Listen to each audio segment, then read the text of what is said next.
Hello and welcome back to the Cozy Christmas Book Corner. We're starting to dive in a little bit to some Christmas mysteries. A lot of good book recommendations coming your way today.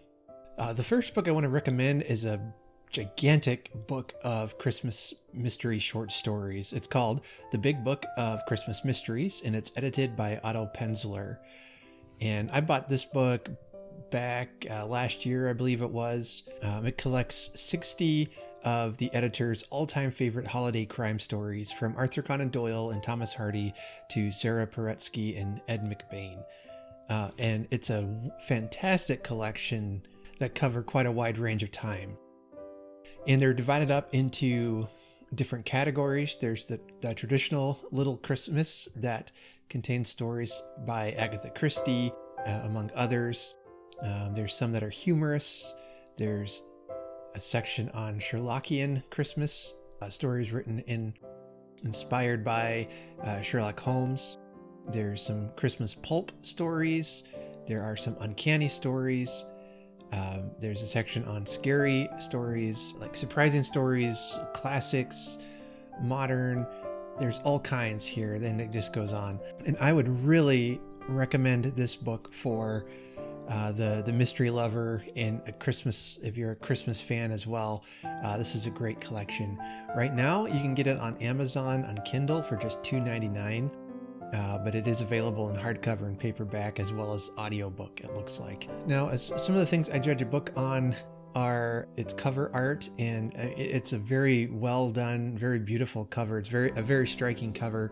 I mean, the cover itself is maybe not a cozy Christmassy cover, but it surely gets the job done, as it is just a very strikingly well-designed cover. But of course, for this, the valuable content is what's inside with all the wonderful short stories. What I love about this is just the wide range of different kinds of short stories. Sometimes a collection can get a little repetitive for me, and I appreciate just the variety that's in it. So this would be a great book that whatever your mood is that day, you can pick it up and probably find a story in there that will fit your mood. So whether you're feeling cozy today, you feel like something funny, you feel like a pulp story, it's all in there. And it's a collection I would highly recommend. Then there's another story I want to recommend. This one's not a mystery. It's more of just a cozy Christmas read. It feels very much like a Hallmark movie, but it's called The Christmas Joyride by Melody Carlson. And first of all, take a look at this cover. And I saw the cover, I knew immediately I wanted to read it.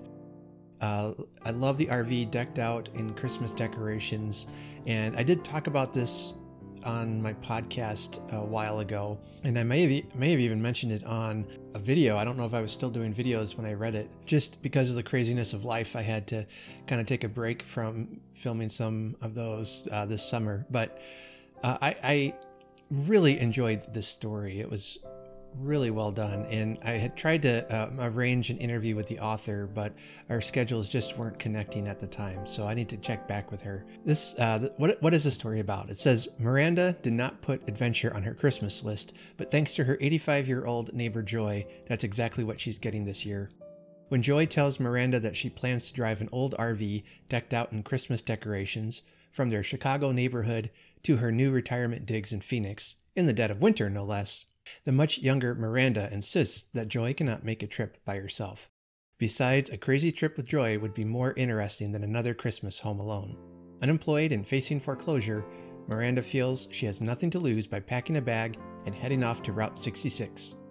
But Joy has a hidden agenda for their Christmas joyride and a hidden problem that could derail the whole venture. And then, so what Joy does, she is a Christmas blogger, and she blogs, I think it's a year-round Christmas blog, but as she's heading towards her retirement home, she picks, I think, 6 different followers of hers, readers of her blog, to visit and bring Christmas joy to them.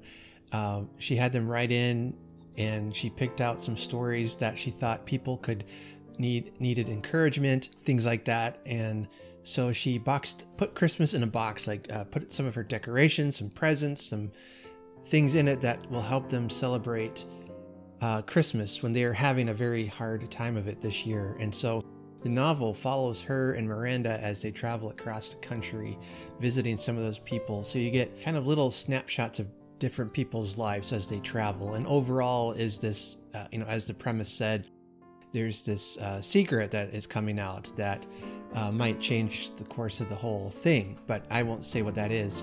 This story is full of Christmas cheer. It inspires you to do good and to be joyful. And as somebody who's involved in doing online Christmas throughout the year, I have I have a podcast.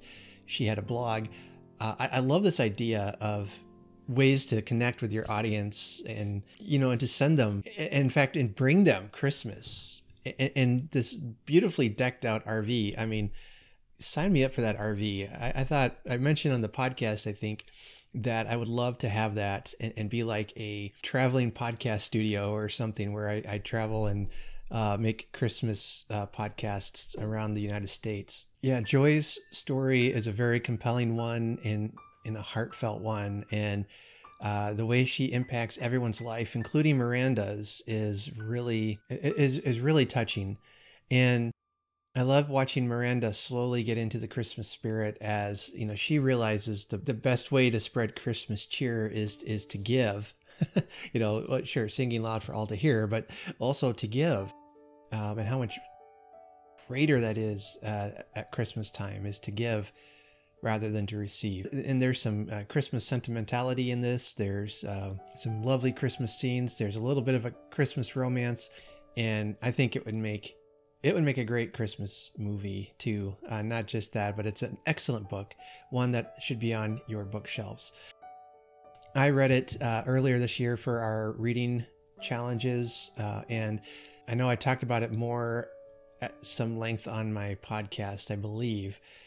So I won't go over everything again, but it's a really good story. I'd recommend it to you. A series I want to recommend for you it's the Caterer's Guide to Murder, and it's the story of Violet and her new husband Jake, who are she is starting her catering career, and it's a cozy mystery series, so of course there's murder involved. The first book is called A Caterer's Guide to Love and Murder. That is the beginning of the series where they are starting their catering business and a murder occurs, and it's an intriguing mystery plot. Well, let me just read you what this is about. A wedding caterer, a florist, and a dash of poison. Wow, this dough is sexy. Which is a great opening line. It says, as their wedding bliss starts to show signs of serious strain, Violet and her new husband Jake put their feelings aside to focus on catering a wedding that could make or break her career. When murder ruins the rehearsal dinner and her sister Greta, the florist, becomes the prime suspect, Violet risks everything to clear her and still deliver the beautiful wedding her new friend deserves. But will she be in time before the killer dishes out seconds? So that's the first one. It's not Christmas related, but the second book in the series is, and that book is called A Caterer's Guide to Holidays and Homicide. While acting as personal chef for a friend's mountain retreat, Violet and her husband Jake must set aside their stress over infertility and create a magical and delicious holiday until tragedy crashes the party. Being snowed in and unreachable from town, Violet and Jake end up hired for a different kind of job, finding out which of the guests committed murder and why they're trying to frame their hostess. So that's a really fun series that's starting off. And this, like I said, book 2 takes place at Christmas time, and it follows that snowed in trope where a murder's committed, so they know the murderer is there and they don't know where or who, and they have to figure it out. So it's a great, excellent read. I think it'll be a fun read at Christmas time. I do know she's working on a third one. I believe it's set at Valentine's Day, around that time. So if you like holiday related cozy mystery series, I'm going to recommend this one. So to talk more about this, I've invited on the author herself, Jessica Thompson. I'm going to play a clip from our interview here in a second, and then if you want to hear the whole interview, you can go ahead and subscribe to the podcast, because that full interview will be out on an episode coming up here. I think it's Thanksgiving week. Sometime it will be out. So you can keep an eye out for that and find out all about A Caterer's Guide to Holidays in Homicide. So without further ado, here's a clip from my interview with author Jessica Thompson.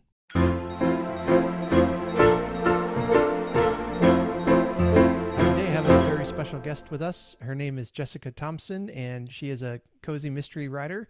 And today we're here to talk about her second book in the series. Yes, you've written a Christmas edition or entry now, The Caterer's Guide to Holidays and Homicide. There you are.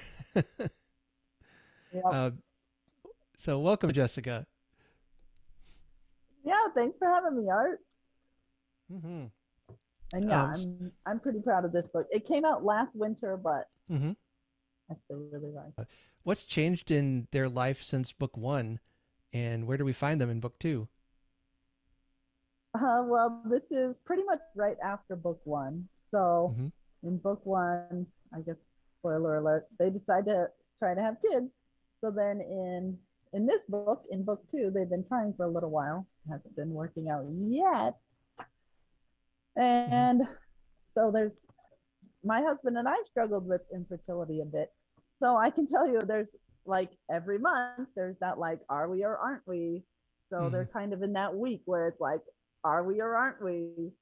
And meanwhile, they're being personal chefs so the bride from the first book, it's her mom has a retreat like pre-Christmas, so like the week before Christmas up in the mountains. And a lot of people are saying their favorite part about the book is that I use the snowed in trope. So they get snowed in, and then there's a murder. Yeah, really bad timing. yeah. Or, well, I was gonna say, or good timing, I guess, depending on what your perspective is, but yeah. I don't think a murderer wants to get snowed in either. Yeah, good timing for me and for the investigation. Right.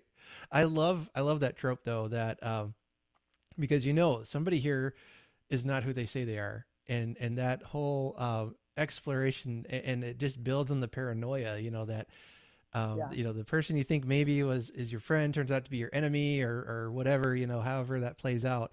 It's great. I love it.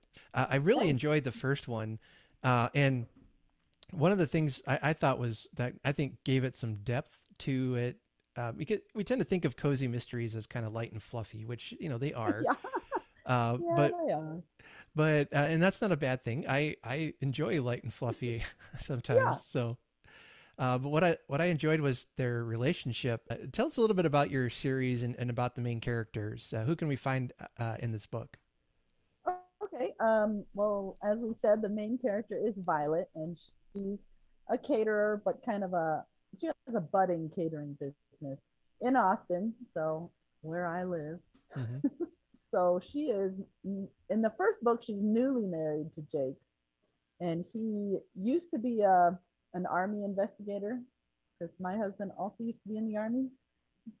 So there's lots of little write what you knows. Anyway, no, that's good. So he isn't an investigator anymore, but he is able to help a little bit, and he also likes food, so he can help with the catering and help with the investigating. And I just really like their relationship. So they were able to work through struggles together, but we're also able to bring in other characters. Like the first book has Jake's friend Dawn, who is in the Austin police, but the second book, he's not there because they're being caterers on location in another state. So Dawn's not there. We meet different investigators. In the first book, she becomes friends with the bride, and I'm going to use that character in other stories.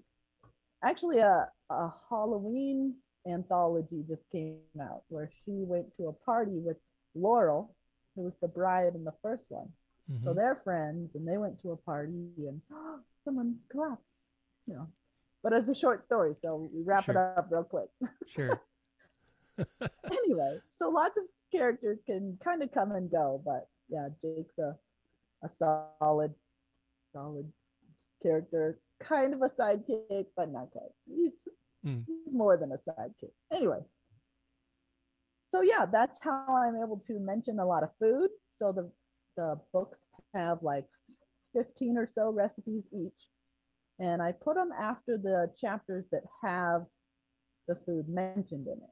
So like in the beginning of this Christmas one, uh, they show up to the cabin where they're going to be cooking for the week, Mm. and the lady who was opening it, basically the lady in the group that kind of, you know how every group has that one lady that really facilitates things and gets the ball rolling. Anyway, so she was there opening the cabin, turning on the water heater, starting up the heater. Anyway, so she had some Mexican hot chocolate going. So we mention Mm. it, and then at the end of that chapter, there's a recipe for it. Now, I don't know if I've heard of Mexican hot chocolate. What is that? That sounds good. It's yeah, it's really good. So it is chocolatier than just regular Mm. old Swiss Miss packets. So there's more chocolate, but then there's also cinnamon and just a teensy bit of cayenne pepper. So it's Mm. exciting. Yeah. Now that's a mixture I'm not sure I would have thought of, but Yeah. I mean it sounds good though. Yeah. Yeah. Uh, Yeah. It tastes better than it sounds. okay. That's one of the things I love about cozy mysteries too is that sometimes they'll add recipes and things Yeah. that always I love being able to expand past the story, you know, in ways like that. It's always kind of fun. So writing a Christmas book and I don't does Christmas itself play heavily into the theme or is it more just a background? Um, I would say it's more of a setting. I mean, it influences the recipes a bit mm-hmm. because there's more chocolate, of but course. mostly it's setting. So it's snowy and it plays into murder methods and Mm-hmm. All the good uh, stuff. it's Yeah. an ingredient in mode of death. Mm, okay. And now now I'm really I curious. say Yeah. too much. no. Yeah, no spoilers, please. Yeah. Yeah. But this um whole snowed in thing was a major plot device that I used. So I guess sure. it's partially plot, but mostly setting. Yeah. Well, yeah, it's fun to see how some are almost integral to the, you know, to the Christmas mystery, and then others are the setting, and each one has its own strength, I think. Mm-hmm. You know, but this, um, just based on what I know from the first one, this would be a great book to read this time of year and really get you into the holiday spirit, I'm sure. Thanks. Whether you want to kill the guy in front of you in line or what, I don't know. it's like, so did now writing this, I probably you wrote it not during December. You know, were you Yeah. able to channel Christmas spirit throughout the year, or is that something? Yeah. That was Yeah. part of the best part. Oh yeah, good. So my husband's one of those people that's like, you can't play Christmas carols until he Hmm. says December 1st. And I'm like, Oh I'm wow. sorry, no. yeah. As soon as Thanksgiving's over, that's the best I can offer. Yep. And then my kids are like, November 1st. And anyway, I was able to put on my headphones and listen to Christmas songs all year long. There you are. Yeah, I typically really start listening about November 1st. Yeah. And but I use my headphones, so no, I don't bother those who don't want it. I'm not saying I'm Exactly. married to the Grinch, but Yeah, me neither. But it's no. I tease her. I said, "Yeah, you're just one of those normal people, you know, that thinks yeah, that Christmas is only in 1 month." Yeah. yeah, Well, she says she tempers me so that you know I don't do Christmas 12 months out of the year, and you know yeah, so there you there's go. some healthy balance there. So Yeah, us too. Healthy yeah, balance. That's a good way to that's put it. it. Yeah.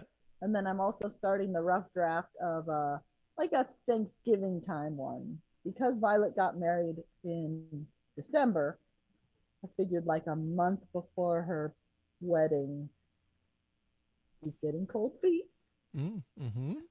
Anyway, Yeah. Now would so now would you recommend they read the book in chronological order or published order, or would I it don't matter? know now. Okay. If you're going to be judgmental of my writing, then I guess I guess read it Oh, in publication order. yeah, yeah. But if you want to follow storyline, yeah, it'll be out of order. My dad was Okay. telling me that's how Jack Reacher books were. Hmm. I guess the author skipped around and wrote earlier ones, wrote later ones. So he was like, "So it's fine that you're doing that. Other people do it." And I was like, "Oh, good." Yeah, just do what works for you. That's what I Yeah, say. Yeah. I wasn't good enough of a writer to do a meet cute yet Sure. because I didn't really do meet cute. It was like, Yeah. Yeah, what would you call that? I guess I don't know. yeah, Meet casual or something. yeah, that's good. I woke up one day and I was married. I don't know how that happened, but I met this guy. He was cool. I don't know. yeah, we thought we'd hang out. Yeah, Put up the Christmas tree. I don't know. Yeah. yeah, Awesome. And that's you said that's coming out in 2024. yeah. So we still have about a year and So the one I just started writing might actually come out before that. oh, okay. I don't know. Uh, And I just decided I'm going to self-publish one, maybe spring or early summer. mm, Because I don't have my calendar worked out that great yet. that's okay. Oh, okay. I can advertise. So a Halloween anthology just came out that Hmm. I was a part of. It's called A Haunting of Revenge. I'm the first story in All it. right. Now is that set in Violet's series or is it just Yeah. a okay? Yeah. So it's Violet and Laurel go to a Halloween party. Oh, okay. So that's the one you Yeah. mentioned earlier. Yeah. And that one just came out. And then for New Year's, there's another Violet short story that's coming out in another anthology. That one's going to be called Riddles, Resolutions, and Revenge. Oh, because I also put out an anthology with friends. So this one, Hmm. we're saying it's campfire stories, kind of Halloweeny, but it's more just like anytime because campfire time is now in Texas. It's too Hmm. hot during the summer. No one has a campfire during summer. Right. Anyway, so whenever it is that you have campfires where you are, and there's that old there's that old holiday tradition to tell ghost stories around the fire. I've Hmm. never done that, but it would be good for that too. Yeah. So Yeah. it's called Beyond the Woods, a supernatural anthology. All right. So yeah, if folks want to feel like a Victorian sharing ghost Yeah, stories around their hearth, that would be a book to read then. exactly. Yeah. Yeah. And they're spooky, but they're clean. So they're Yeah. not like super gory. Yeah. Anyway, they're kind of cozy too. Yeah. Oh, wonderful. Well, I'll make sure those are all listed in our show notes as Thanks. potential shopping um, opportunities for folks. So Thanks. Thanks. now, tell us about where we can find you online and order your books. Uh, I'm my website is jessicathompsonauthor.com, or all my books are on Amazon. I like Instagram. I make some Instagram content at Jessica TH Author 2, or numeric 2 at the end, because my first account crumbled. I don't know. Uh-oh. I don't know what happened to that. Yeah. Anyway, so I had to start over like a month ago. So Jessica TH Author 2. So that'll have links to everywhere. And my website has links to everywhere. So again, Hmm. that's jessicathompsonauthor.com. And Okay. then yeah, all my books are on Amazon, and there's Hmm. ebook or paperback.